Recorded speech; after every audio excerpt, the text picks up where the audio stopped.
Folks, we're in a retirement crisis that we have never seen before, and sadly, it's only getting worse. So if retirement is a priority to you, which I would hope it is, you don't want to miss this episode, because hoping everything will work out is not a strategy. And sadly, that's the strategy for far too many people today.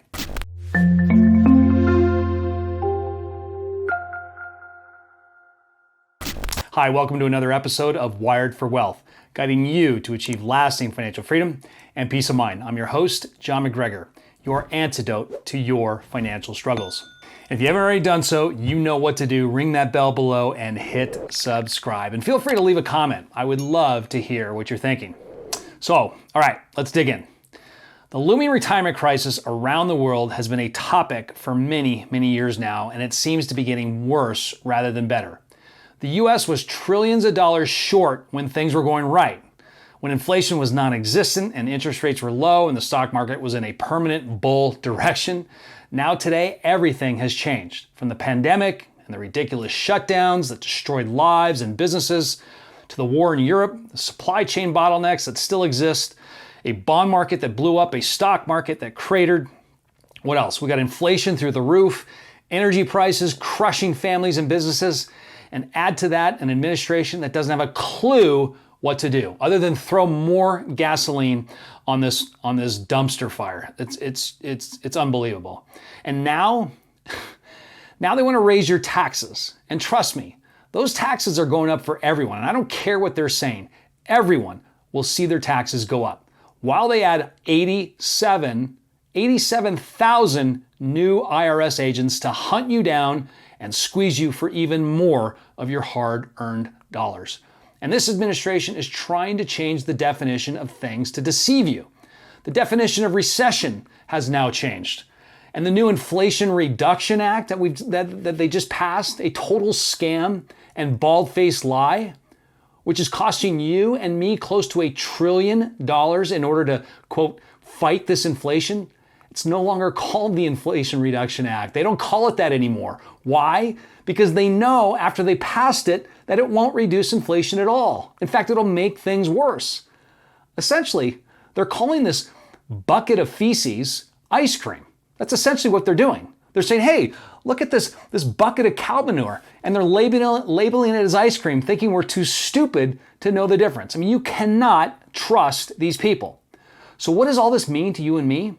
Well, it's a retirement crisis of epic proportion. And look, I'm not saying this to scare you. I'm telling you this to wake you up, to get you to take action and get proactive. I mean, too many people I see have no clue what's going on. And as I always say, what you are aware of, you can control and identify opportunities. But what you're not aware of will almost always control you. And too many people have their head buried in the sand. So here's what's happening. As a result of this market turmoil, we've seen a loss of $3.4 trillion from 401ks and IRAs in the first half of 2022. And that's just from people who have a company retirement plan. Half of private sector workers don't have one at all, and hence have saved very little money. In 2019, Boston College estimated that there was a $7.1 trillion retirement savings shortfall. $7.1 trillion with a T. And that number has likely gotten worse now that we've seen a stock market decline and a bond market blow up. And now, given the market turmoil, pensions across the US, actually worldwide, are severely underfunded. And many will never be able to make good on their promises. Never.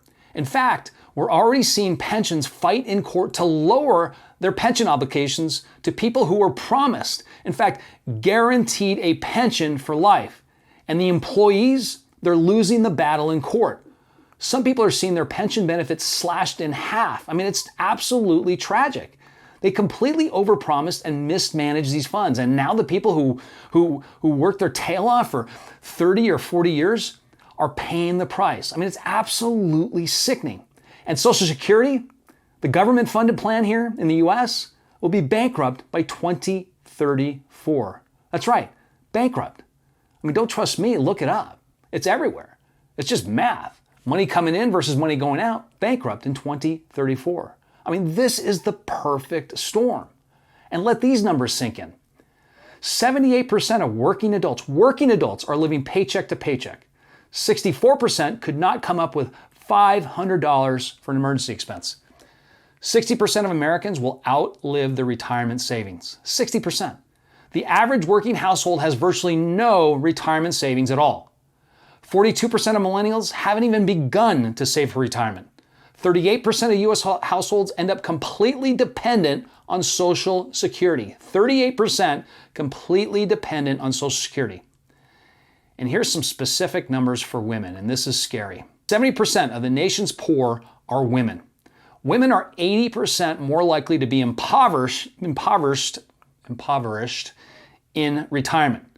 Women aged 75 to 79 were 3 times more likely to fall below the poverty level as compared to their male counterparts. 80% of women living in poverty were not poor when their husbands were alive. And 1/3 of American women are on the verge of poverty. 1/3. In the financial planning world, we used to talk about this thing called the three-legged stool. I've talked about it in other videos. The first leg is the company-sponsored pension plan. And I mentioned earlier how those are severely underfunded, and it's very unlikely they can fulfill those promises. The second leg is Social Security, and that's going bankrupt, as I just discussed. And third is personal savings. And most people, as I mentioned earlier, haven't saved anything at all. It's no longer a three-legged stool. It's more like a circus high wire act with no safety net. Bottom line is that millions upon millions of people around the world will either never be able to retire or retire the way they've always envisioned for themselves and their families. And here's the deal. You don't have to be a victim to any of this. And perhaps you fall in one of those stats that I just mentioned earlier. There is a way out, and I've seen it firsthand. I mean, over the years, I've seen some of the worst situations turn around, but you must take action, not today, but right now. And there are millions of ways to generate cash flow while lowering your expenses. And that's regardless of the stupidity of our government or what's going on in the economy. You need a process, you need to take action, and you must make this a priority. You can do it. You've worked way too hard to live a life of pain, anxiety, and stress. So with that, I know it's a pretty heavy episode here, but I really wanted to just kind of send a missile over the bow and wake people up to realize what's going on and what their future is going to look like if they don't take action now. And I'm going to end with this. I put together a money masterclass that you can watch at your leisure. It's free. It's specifically designed for anyone who's concerned about their financial future. In it, I lay out the why behind your struggles, what's holding you back from achieving the life you desire and deserve, while laying out a process you can incorporate immediately to start your journey to the life you deserve. The link will be in the notes. Reach out, let me know how you're doing, keep me posted, but most importantly, I want to know what you're doing. Until next time, we'll see you upward and onward. Take care. Bye-bye.